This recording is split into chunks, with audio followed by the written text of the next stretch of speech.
I'm Bonnie Primm, and I've been in my own businesses for a long, long time, including the ad agency business when it used to be a big business. It was fascinating.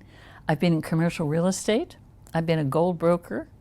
You know, times change when you've been around a little bit of time, the way I have. I think Feng Shui, I'm going to mention it as a term that really applies to how you live. And it isn't it is magical. I'm going to say it's magical.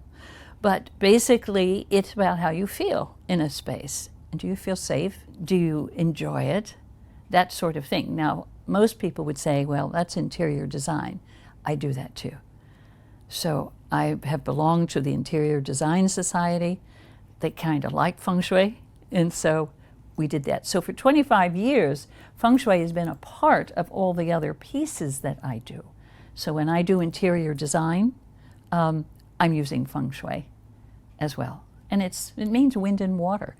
And basically those are the two elements, when you think about them, that make up life. It came back in the 90s when I was taught by one of the finest Feng Shui masters who died several summers ago, Professor Lin Yang in Berkeley. So he was Architectural Digest. I mean, this wasn't something that was, you know, cornered in a little place where secret activities went on. It was something that people understood. And he also, I'm going to mention this because it's really fascinating.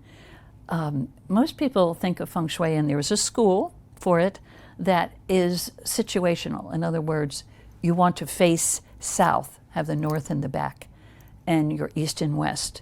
And he knew that was pretty impossible to you know, unless you were going to build a Feng Shui house, which people have done. He just said, it's the front door. So when people have a front door, everything happens in that space. On a second floor, everything happens differently on it. In Hong Kong, up until recently, historically, it was the most successful city in the world. It was all planned by Feng Shui masters. IBM went to build one of their buildings there, and they told them to please put the door here. And they didn't. Do you know they had to completely turn themselves around and create a door that functioned? It just didn't work. So imagine the energy, which I'm thinking about, of time and space in a place where it's all about that energy.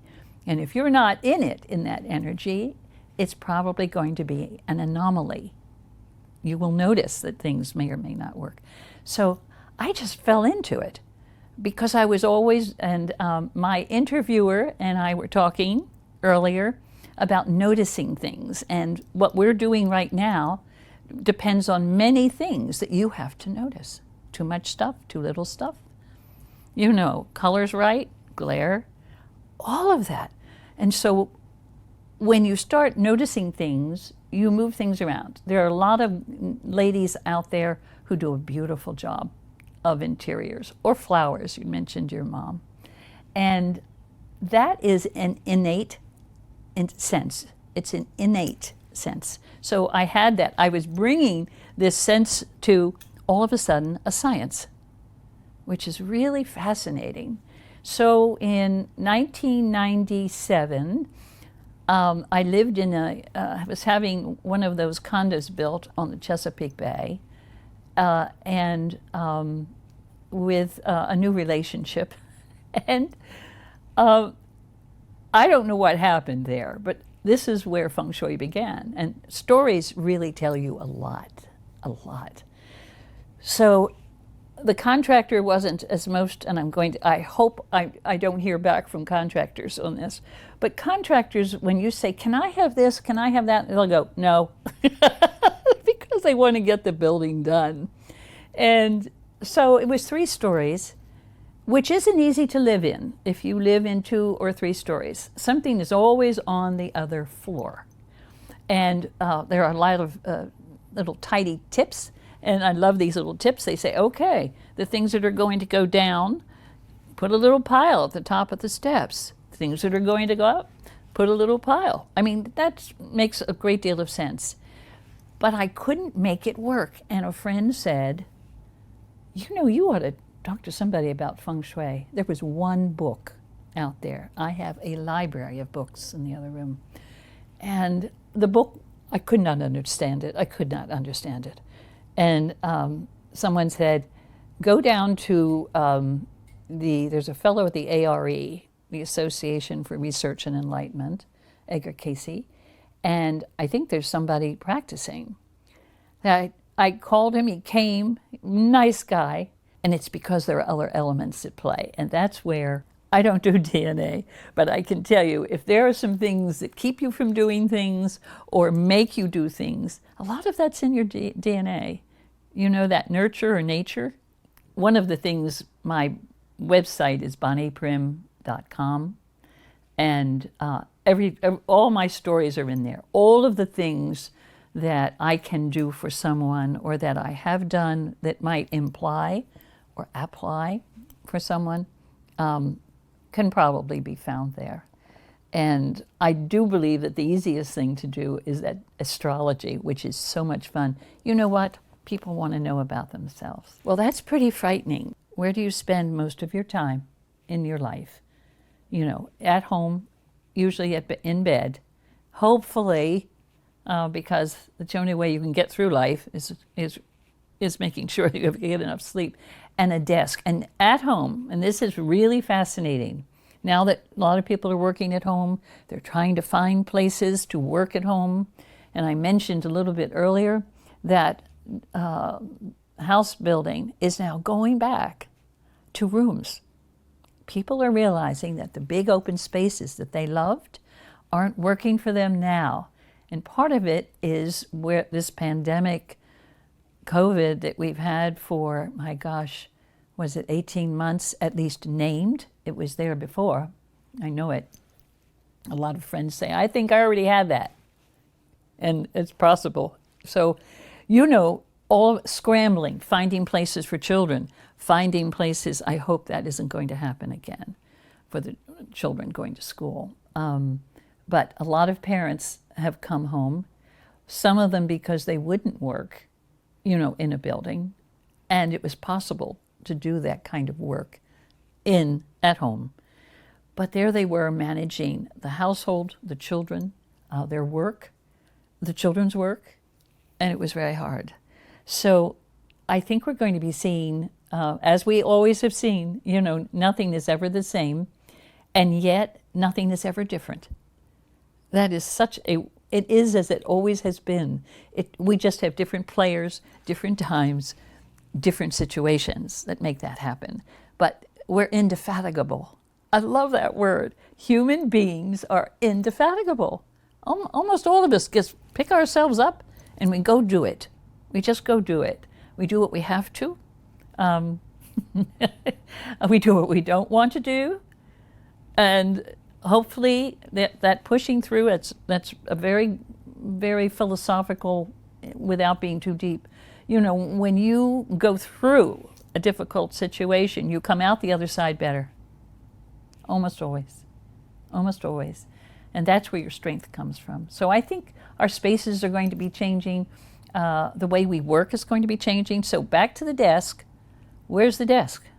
Well, hopefully it isn't with your back to the door in that space, because a lot of the world is familiar with USAA, which is a huge firm. I went in there and they were so proud of all the ergonomic chairs, the ergonomic keyboards and wrist rests and all of that. And so many had their backs because they're still cubicles.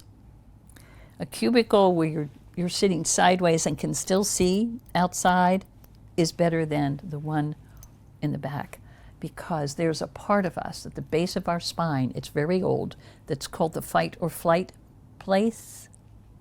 When there's an open space behind you and you're trying to concentrate, first of all, people are walking by. That's very distracting, even if you're not that conscious, very distracting. And the other part of it is, which is interesting, because we're never so sure of who those people are, besides the distraction, we wonder what they're talking about. And it being very human, we wonder if it's about us. Right? Are they talking about me? Or what am I missing? So when that becomes a distraction, it cannot help you concentrate. So there were only so many things I could do with some of the placements. But if you could at least be on a side and then turn to that back, the three sides in the back, it was better. Do you know why? I took a marvelous class by Peter Leung from Canada on business feng shui. The stuff I learned was just amazing. If you want to be in a place of power, make sure your chair sits higher than anyone else. I'm telling you, I feel like Goldilocks sometimes. I have done that in a conference room, and I don't know, they all look alike until you sit in them. It's like some restaurants. It's almost like, have they ever matched their chairs to their tables? Because I swear the food's right here, not right here. We've all been there, right?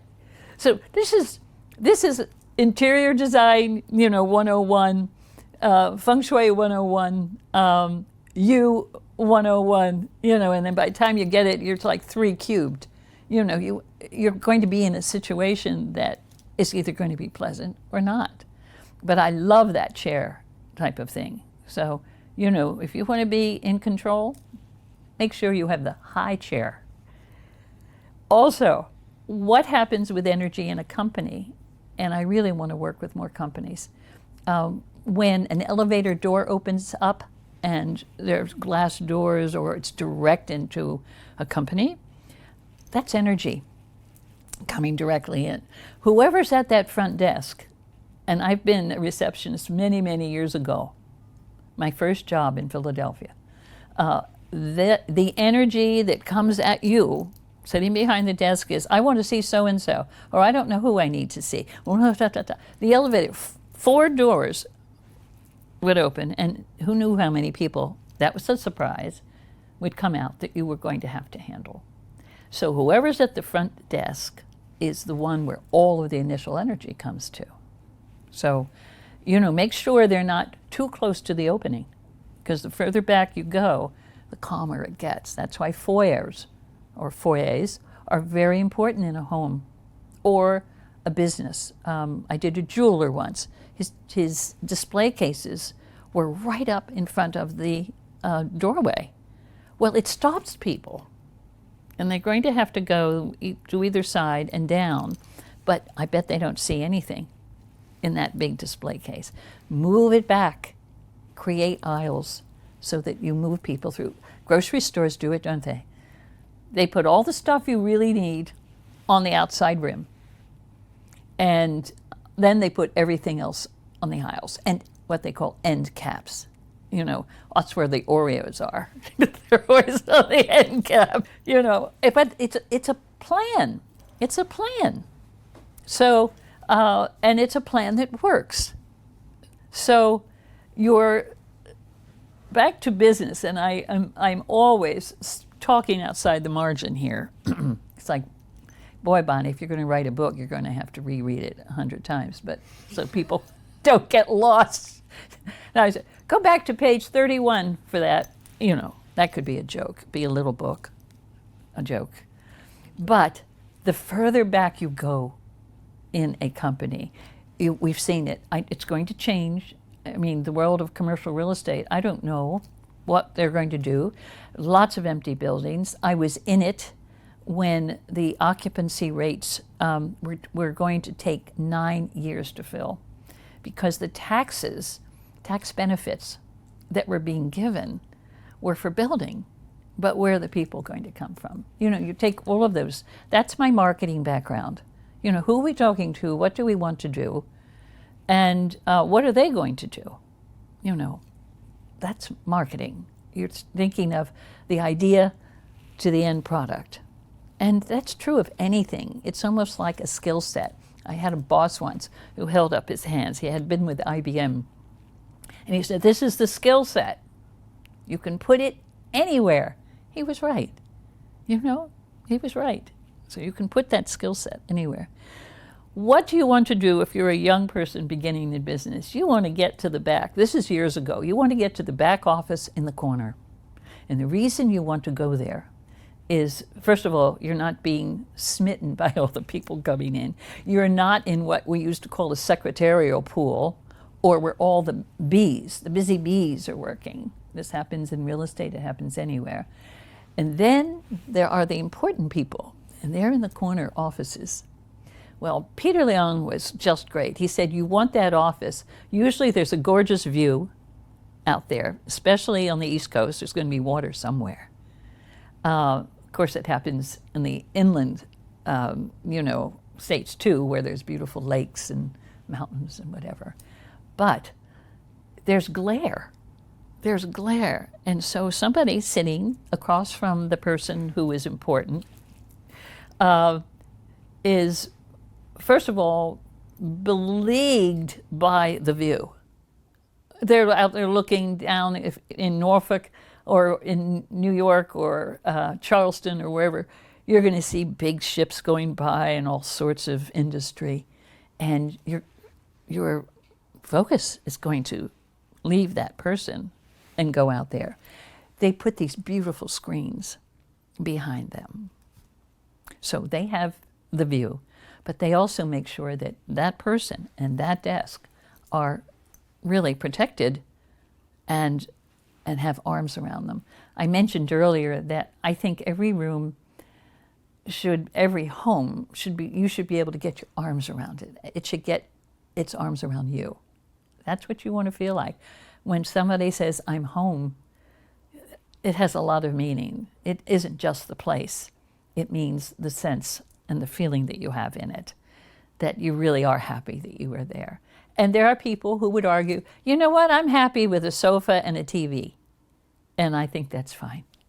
You know, I would never say you need to do something else. And that isn't what I'm here to do.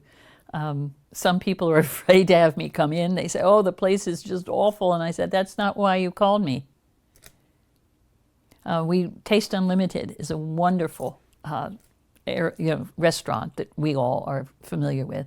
The man who started it way back, did he start it in the 70s? Peter Coe. I'll never forget him. He said, people won't invite us to dinner because of all of our specialty foods and my cooking shows and all of that. He said, they don't know we love hot dogs and beans. So, you have to remember that, we're dealing with all sorts of needs, all sorts of people. But if somebody calls you, if they don't think they can do it themselves, that's where, I would come in, or someone with a particular skill, like a videographer. Everything matters to a lesser or a greater degree. And that depends on the person. If, they really want to change things entirely, then you do that. If they just want to change a corner, we'll do that. If, it doesn't matter. But what I want to tell you, I went back here, I told you I'm all over the place. That lovely medical supply shop, lovely, it isn't lovely, but it was important and it's needed. And the people who go in there aren't well either. So we changed all the colors. I said we have to change, the shelving. We have to change the way people come in and where they go to pay for their goods. And they did it in 2 weeks and it sold. I'm very fond of the Dalai Lama. I just think he's the most beautiful soul, and he's very easygoing, he's childlike. And there is a wonderful center called the Sattvic Center in Portsmouth here that, what did they used to sell? Rental appliances? Anyway, it was just a very simple little one-story place. So we colored the outside the first time to bring in people to rent it, an insurance agent, a real estate person. And then the person who owned the building said, I want to turn this into a sanctuary. And it's a Sattvic center. And so we changed it inside and out, the entrances, too many doors. if there are too many doors to choose from, you don't know what to use. Therefore, you have already debilitated the energy coming in. And so we rearranged the spaces, and the outside was repainted. And I did it in the colors of the Dalai Lama and all of those monks, the Tibetan monks, which is this ochre and then this vermilion kind of red that you see in their robes. And it is just stunning. And some artists put a beautiful, lotus on the outside. The inside, they have never changed anything in the last, I guess, 10 years in the great space where yoga is done by a local famous surgeon who had a heart attack because of the workload and was aware of ways in which to bring quiet and meditation to him. And he started teaching these classes.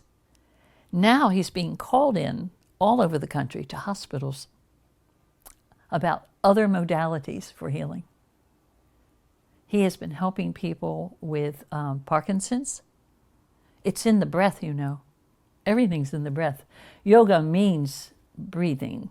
It really isn't hot yoga.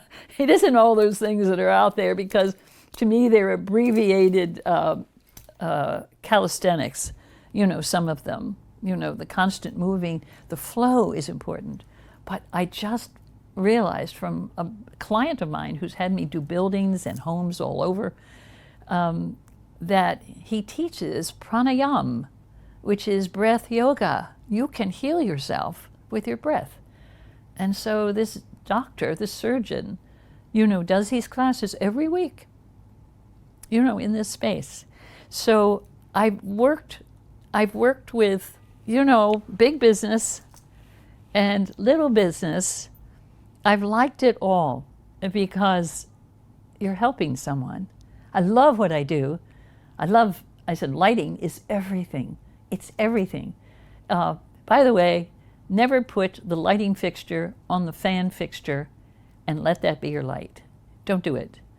It's a horrible light on your head coming down on you. All you see are shadows. And I think, I could make your life better if we just got rid of that light, that fixture on your fan, and put light. Put light down where people are. Put light down where people are.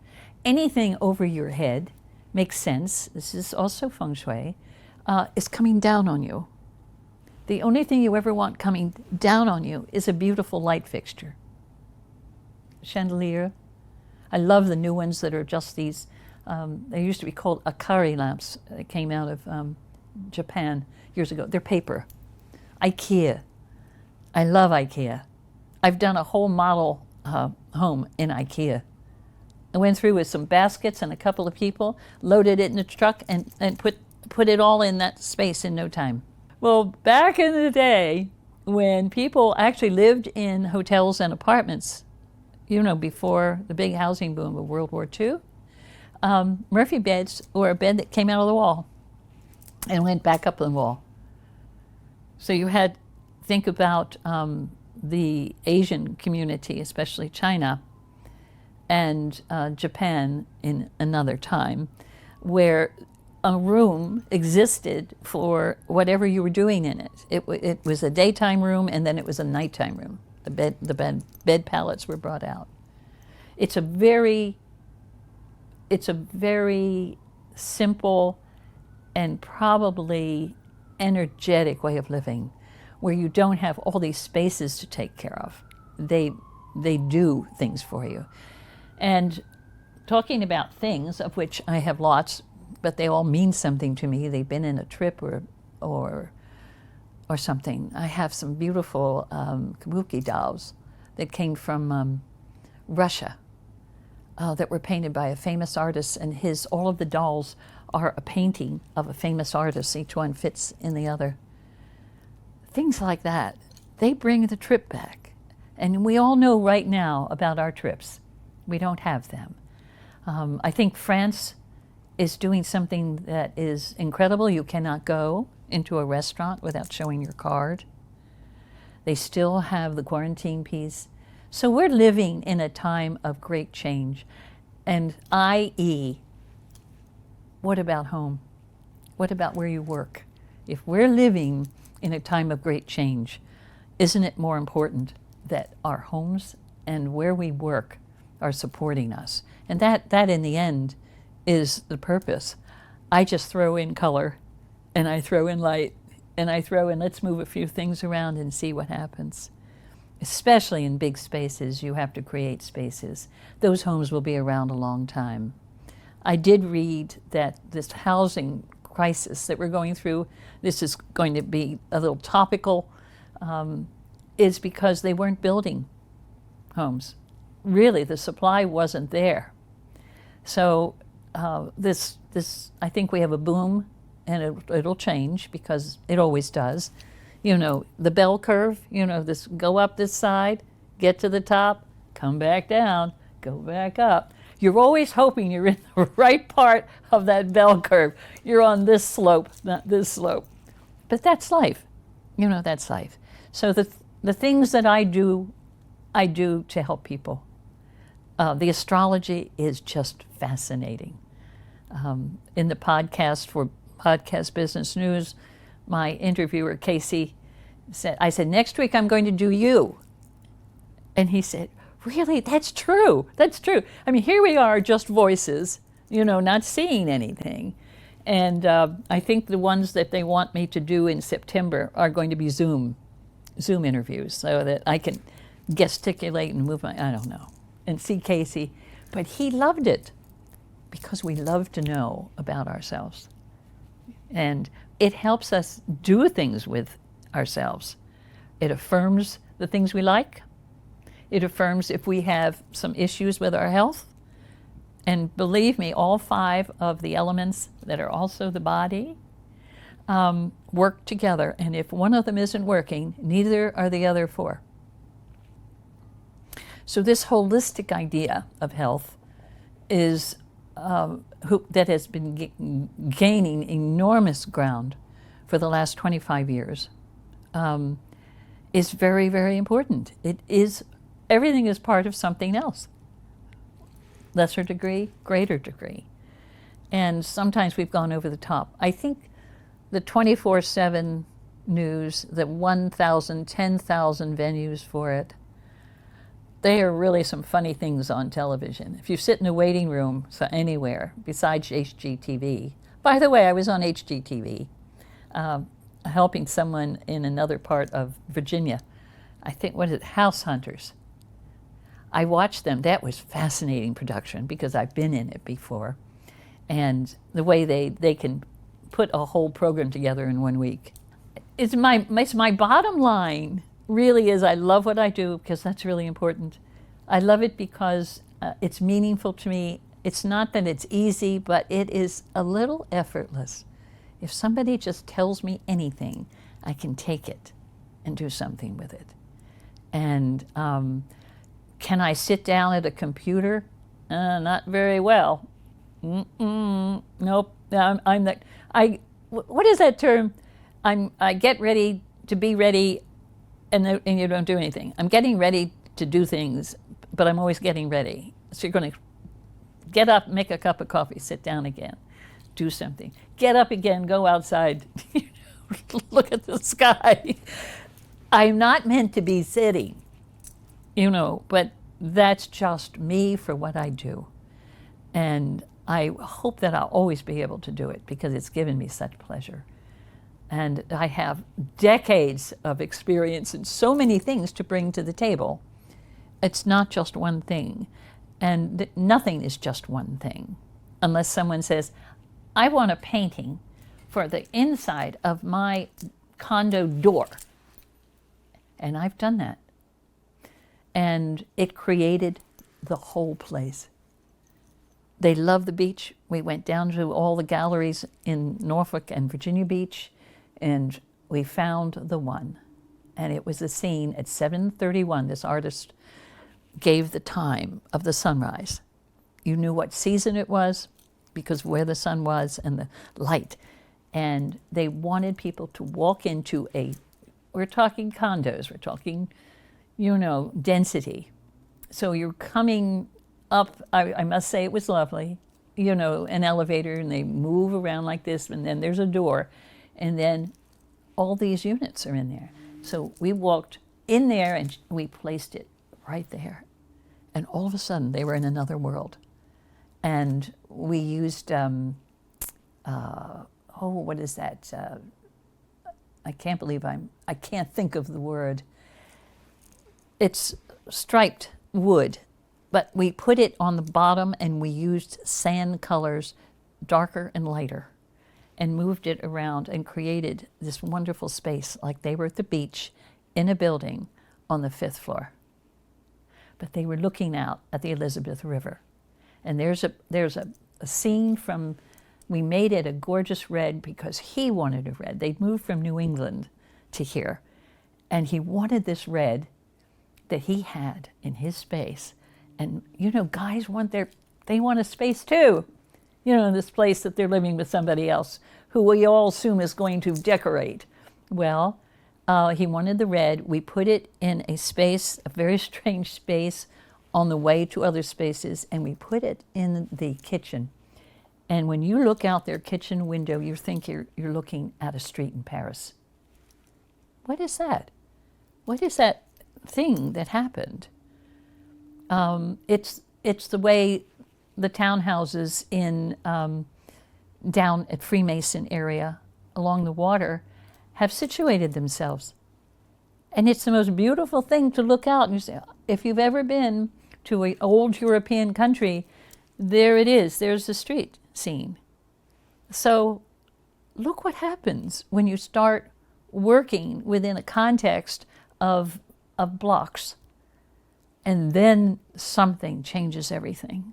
That painting with sunrise at 7:31, she put the time because she had taken the picture and she used it.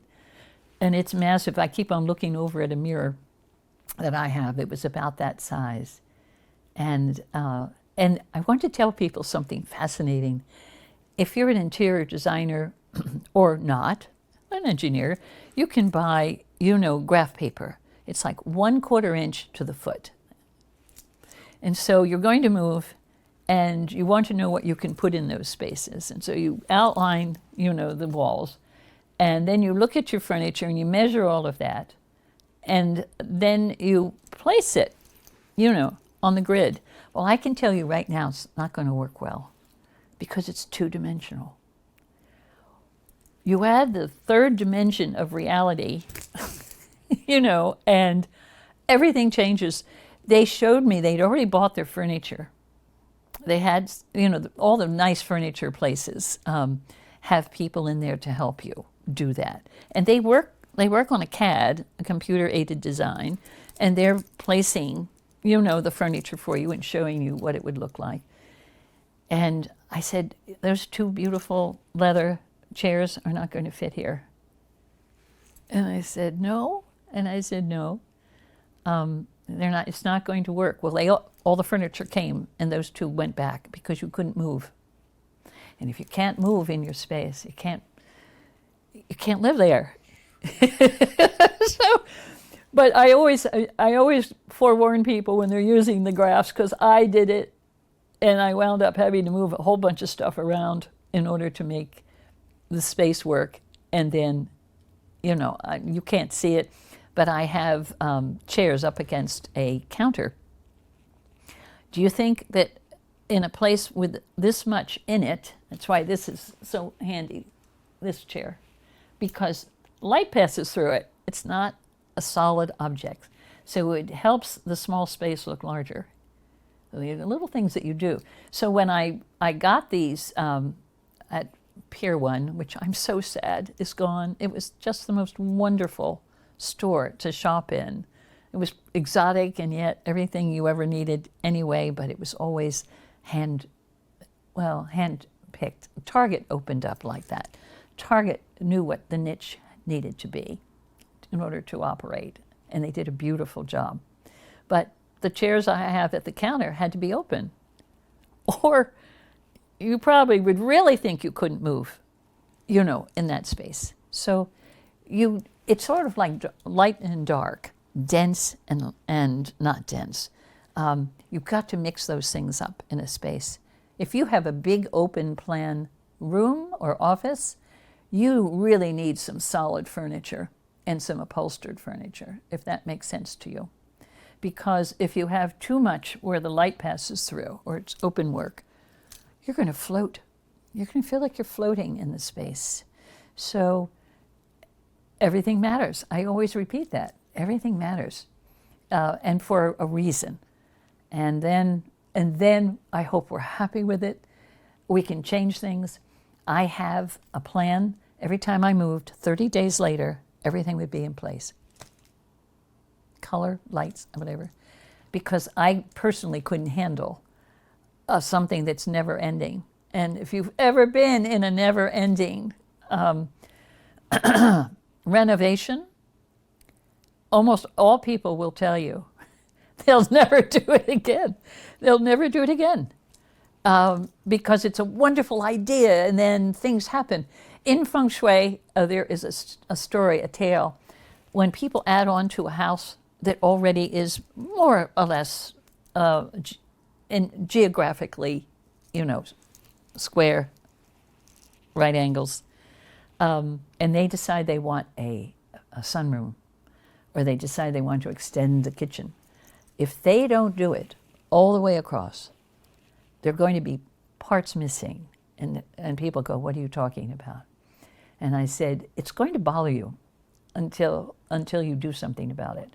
So if there's a wealth area and a relationship area in every home, and you come from the front door, and to the left is, all of the wealth, to the right is relationships. Wealth meaning abundance, like food, like electricity. We're becoming very aware of how fortunate we are. The gratitude level, I hope, for everyone has really increased for what we do have and for the world, what it doesn't have. So the relationship area in the, what was that in China? The Hidden Palace. When you walk in, it has areas that we call knowledge and helpful friends, and you move into health and creativity and family. When you get to the back, the very back, remember that's like the back of the office. That's where the relationships and where the abundance is really coming from, because it's the space in between where you're not always talking, you're not always busy, that creativity happens in. It has to happen in the space in between. So those two areas, I had a terrible leak in this building, in my abundance area, for years till they fixed the bricks. One whatever, because relationships are usually two. In China, they're very careful about how they do chrysanthemums beautifully. I have one in my bedroom. It was hand painted, and it has a pink one and a white one, male and female, and then there's a little bud, which I would guess would be a child. But if you have too many, that is dangerous in relationships. It's, they're very, I don't like what's happening personally, that has been happening for a long time in China. But this is where Feng Shui came from. And their masters during the 40-year Cultural Revolution that was horrible, Mao Zedong declared education, learning, anything that had to do with the old world, it was to be done away with. And so they got rid of their scholars and their Feng Shui masters. Those masters had always been around because people could not read and write.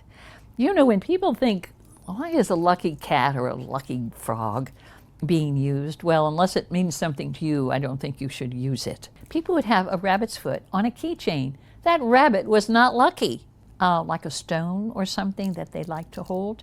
It's meaningful to them. It might bring them into a meditative or quiet state.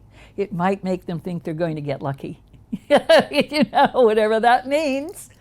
And so that's why these things were used, because people couldn't read or write. So a master who was a scholar would look around him, and this is all in northern China, with the Himalayas behind, which is where the dragons come from.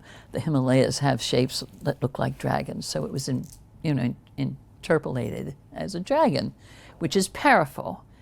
And then he would say, he'd look at the land that somebody wanted to live on, and he'd look at the land to see if it could grow anything. He'd look at the land to see if there was water. We all live in pretty neat places where the water's there, the drainage is there, the electricity is there. But think about all of our ancestors who went out west. My great-grandmother came from Germany on a sailing ship, crossed this country with her brother on a wagon train, and wound up in Wyoming. And was there water? Could anything live out there? It's red. What is it? Red shale and sagebrush. That's Wyoming. It turned out that my great uncle, who had a very unsuccessful ranch, barely got by with 3 children, a wife. They worked so hard. They found copper on his land, and he became a millionaire in his late years. It proves to you that you never know when or where it's going to happen, but I think we want to be more sure than not. And so that's where the Feng Shui comes in. Is back in the day, all houses were built basically facing south. Because talk about, passive heat. In the wintertime, they all had eaves. All houses had eaves, because in the summertime, the heat time, the sun is directly overhead. And so the eaves protected the inhabitants and the inside from that intense heat. The man who, after World War II, what was the name of that? It was in New Jersey. It was the first development. And it was the first development because the guys who lived in Wyoming, when they came back, they were in the city. And they needed homes, and they needed them now. And so he did tract building. But because the water was there and electricity was there, he could do some things. He also, air conditioning was coming in. So when you have air conditioning, you don't have to worry too much about what's going on outside, right? You can be comfortable any time of the year. Well, back then, before the housing that we're talking about happened, where you face south in the winter, you had the eaves for the summer. You put the kitchen on the east side, right, for the light. And on the west side in the summer, it's don't go to bed too early because it's too much light. But they were built for the environment. And then we didn't have to anymore because we could bring the environment inside. And that's when the eaves disappeared because it saved money. That's when you could build anywhere you wanted because you had air conditioning. People stayed in if it was hot. We see that. It's only in basically poorer communities where you see people out on porches to be cool in the summertime. I live in a neighborhood that came about at the turn of the last century that had, the houses were all built with sleeping porches. They're screened up on the second layer. And people slept on these in the summertime because it was so hot. So you see, you can alter things, make them more affordable, as this developer did, by having economies of scale. If I build 50 of these, I'll do well, and somebody can afford it, So the Feng Shui idea is just practical. Very practical. And, the idea of putting things around that make you happy or that have come from someplace. By the way, one of the most fascinating things about Feng Shui is antiques. In China, no one buys them unless they know who had them. Does this make sense? because there's energies in everything. Who knows? If I were going to buy a home, I would like to know who lived there before. I would like to know what happened to someone. One of Edgar Sung, one of the masters, came and gave a wonderful long weekend of Feng Shui, and we were able to go into businesses and houses and talk about Feng Shui. And of course, those people let him come because of who he was. And we would walk around, like medical students, with a doctor or surgeon, looking at things and talking about them. And some of the things were just amazing. We call them Chinese or Oriental restaurants. They're now Thai restaurants and whatever. You have to look at where the cash register is. And there's only one person who handles it in the old world. And what's all around, I love the old Chinese restaurants. They were so beautiful. They had etched glass panels and all this gold and black enamel and green and red, which are all very prosperous colors, and goldfish, and they'd have ponds and they'd have aquariums. And they were all doing the 5 elements, placing everything that was important, because they represent areas and parts of our lives, and they made you happy. There's one down in our neighborhood on Baxter Road. They're just beautiful in there, just beautiful. And it does 2 things. It makes them prosperous because it's beautiful, and it makes us happy because we're eating good food in a beautiful environment. And that's what I always hope that we're doing, that we're blending what is needed with some aesthetics. And the practicality of ancient China, where if you saw a dead plant, they tell you, don't live here because that tree's dead. I don't think it's a good place for you to be. And they'd use divining rods. I have them, made of copper, that find water. Make sure that your house isn't built over water. Now, they think it's bad because it's carrying away all the good energy. We know it's bad because it's going to rot. If you build a house where there's a hidden creek under there, and it will make you sick. Well, you know what? It probably does. Humidity, water. I sailed on a sailboat down to, I never got that far. I had 2 northeasters. I got off in Charleston and came home. It took 6 days to get there. It was a fiberglass boat. All the stuff you need to know. It was miserable. The bulkheads were all damp on the inside. I thought I was going to come out about 80 years old and couldn't walk with arthritis, because the dampness over that period of time literally goes through your bones. So, these stories aren't so far-fetched if you've ever been in a situation where you're damp and cold for a long period of time. You're probably going to get sick, So, we've been all over the place. I think that, and I hope that, I know what I want to talk about. And we talked about it. The venues for information have changed completely. Back in the day, I even wrote an article for Prevention magazine. I had articles from the local newspaper that I've written go all across the country. That isn't happening anymore. There are news services, even the Tribune, who bought the Virginian Pilot, which is our local paper, papers from the 1800s, got bought. And they were bought by a group that loves to carve it up and change things.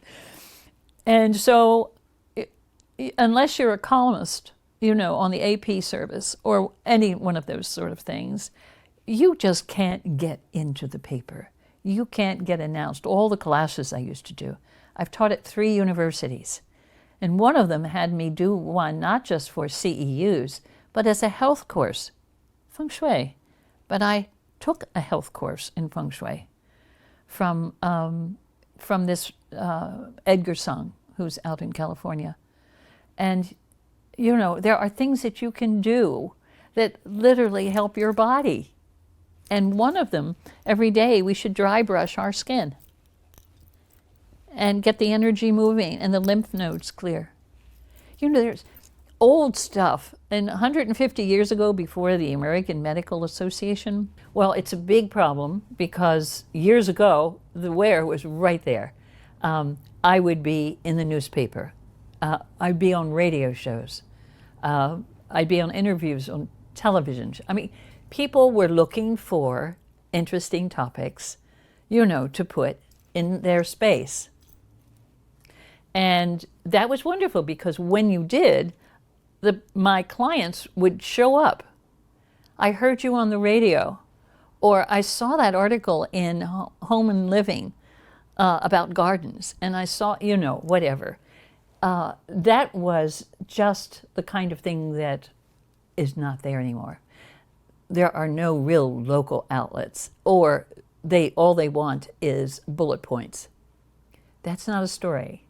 That doesn't tell people much. It's the same thing I can get if I go to Google and whatever. So, you know, I want to be back in this. You can imagine the last year and a half, and even because I'm a marketer, I'm doing this, I could see it. I knew when we were going to have the financial crash. In 2007, there were just indicators out there that just said, this isn't right. You know, the huge prices for homes. We're looking at it again. The loans that were being given to everybody, balloon loans. You know, you can have this for 3%, and in 5 years it's going to be whatever, and whatever happened. And so I would always see what's going to happen, but I did not,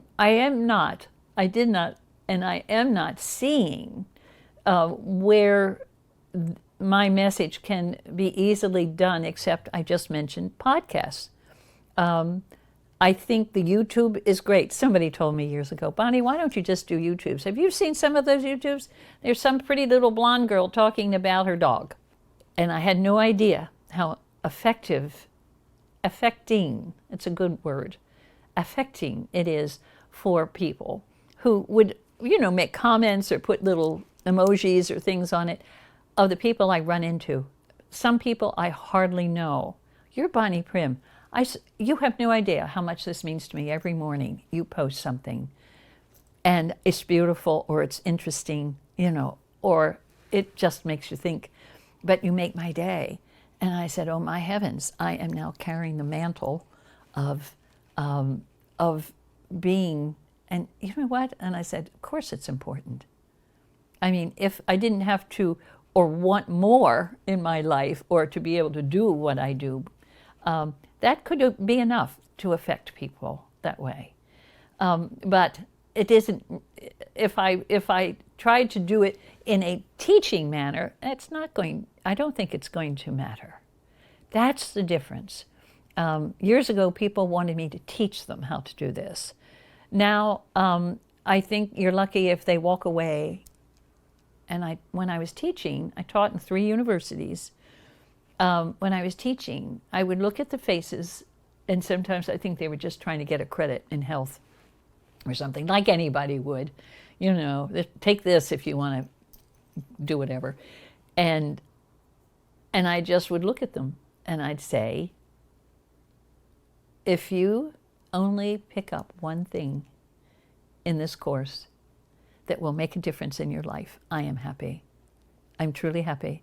And I think someday, if it doesn't happen soon or tomorrow, someday you're going to say, I remember that woman saying something about my bed. I remember that woman. I remember that teacher who said, I also had one of my students call me out of the blue, and his name was Blue. His last name was Blue, which is a name in the South, a last name. And he called me, he said, I'm in a house, I've found a good mate, as a wife, and my life has changed, and I want you to come. And when he opened the door for me, he said, do you know why I called you? Because you told me about your life. And when you look at you, the way you're put together and the way you speak and the way you've managed to move on through everything that changed, he said, that made such a big impression on me. It wasn't just the Feng Shui, it was my story. And I certainly am not going to tell it here. But it wasn't easy, and there were a lot of things that were unpleasant. But you know what? I'm still here. It's that thing we talked about, moving through the tough parts to come out the other side. Enlightened. We are enlightened. I despair when I think people go to other sources of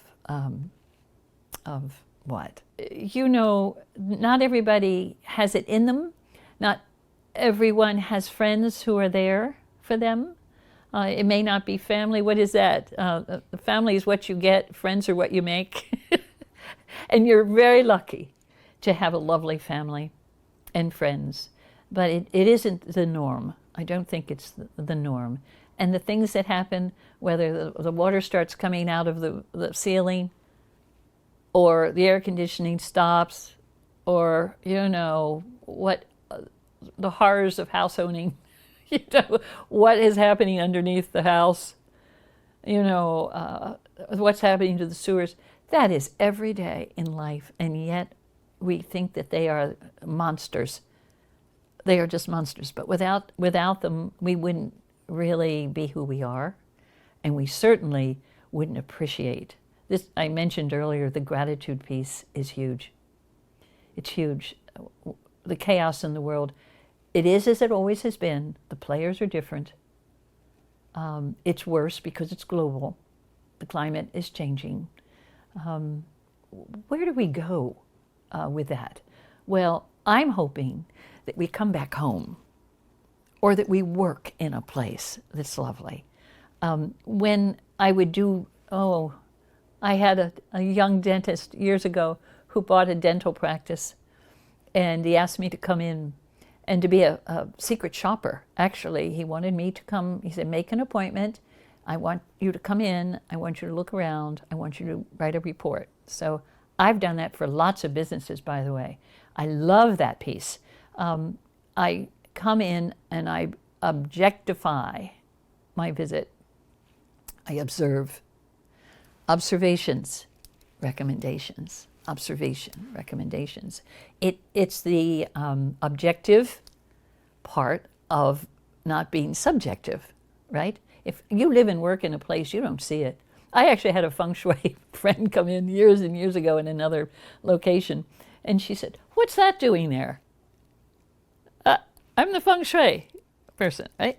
What's that doing there? I said, oh, well, and she just looked at me. This is what we do in our own space. We don't see it.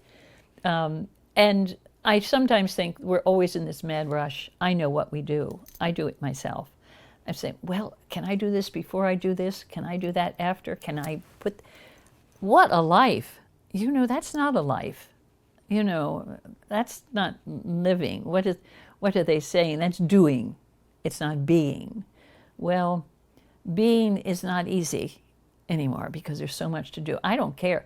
We all buy things from Amazon or Walmart.